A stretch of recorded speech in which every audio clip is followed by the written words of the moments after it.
Hey guys, I'm Dave and welcome to the Trull Gallery. Today, I'm going to show you how I put together ready-to-assemble cabinets.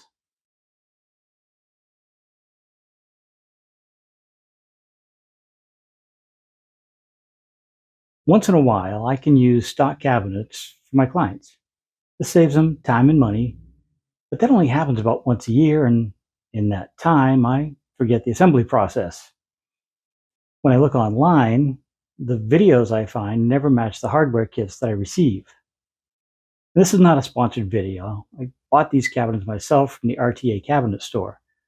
They make great cabinets, but the assembly process is a bit of a mystery. They don't even come with instructions. So hopefully, this video will help you if you buy RTA cabinets like these. I'll spare you the unboxing, but these are the main pieces of an RTA wall cabinet. Two sides, a top, and a bottom panel. The face frame, and off to the side is the back. In the small box we have the necessary fasteners, these corner braces, the hinges, and the shelf pins. The shelves and the doors are off to the side for now.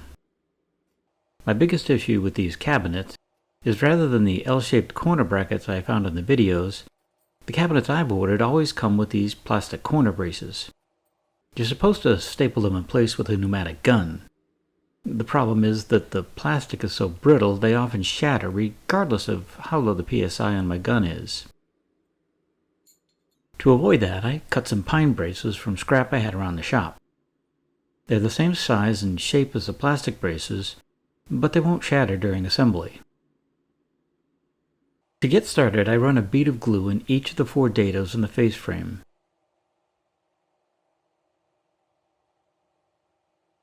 Next, I run a bead of glue in the 3 dados on both side panels.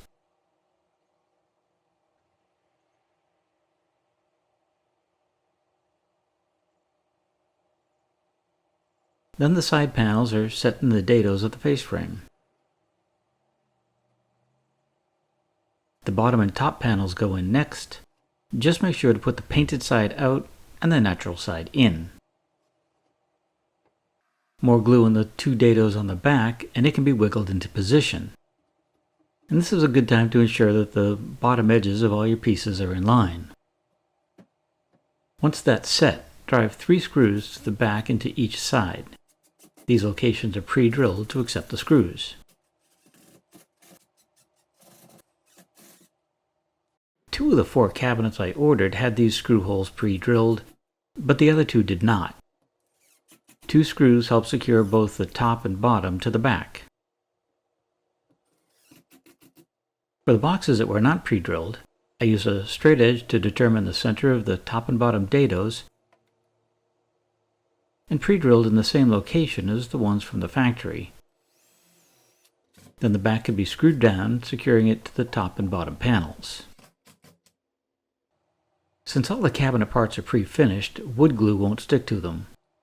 So I use some hot melt glue on each of the pine braces. I hold it in place for a moment, and then secure it with a few half-inch long narrow crown staples. I set 4 in place on the top, and 4 more on the bottom. A quick check of the diagonals to ensure I've got everything square, and I can stand the cabinet up and check for any glue squeeze out. If there is any, it'll clean up easily on these pre-finished parts.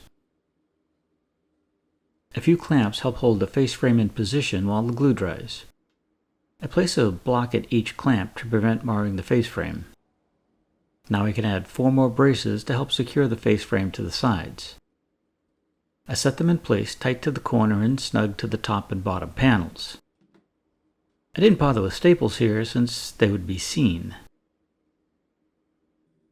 I did think it was interesting that the face frames are pre-drilled for the angle brackets that I've never seen in any of my hardware kits. With the boxes assembled, it's time to add the doors. Again, everything you need is in the hardware kit.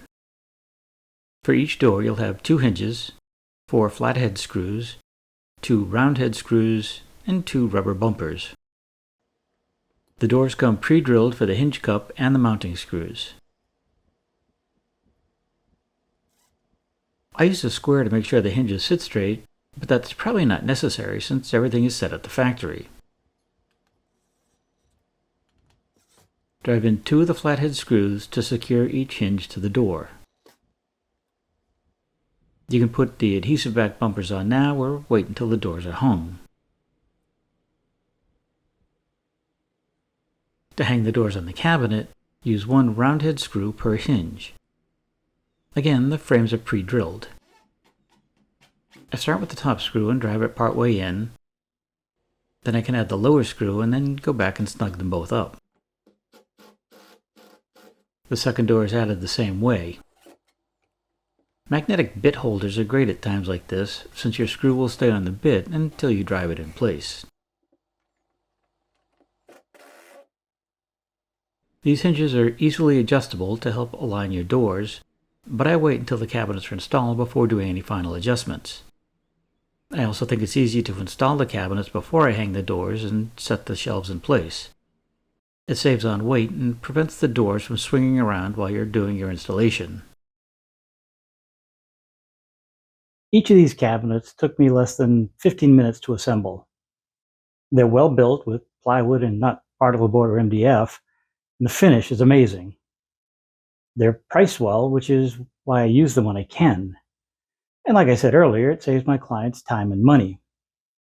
I hope that this video saves you some headaches as well. While the sides of my cabinets will never be seen, I could have secured the parts with a few extra fasteners through the sides, but it didn't seem necessary. The grooves are snug, and the glue, corner braces, and the few screws make these cabinets very rigid. I'd love to hear your thoughts on this video. Was there something I could have done differently, easier, smarter? Drop them in the comments below. I'd love to hear. As usual, I'll add some links to some of the tools and equipment I use here in this video and around the shop on a daily basis. If you need one of those things and purchase it through those links, it does help keep this channel going. If you enjoyed this video, maybe give us a thumbs up and share it with friends. If you haven't already, maybe it's time to hit that subscribe button, the little bell, so you get notified each time I put out a new video. As usual, I don't have a clue what's coming up next, but it should be something interesting. Now that I think about it, it may actually involve these cabinets. But until then, have a great day, stay safe, and we'll see you soon.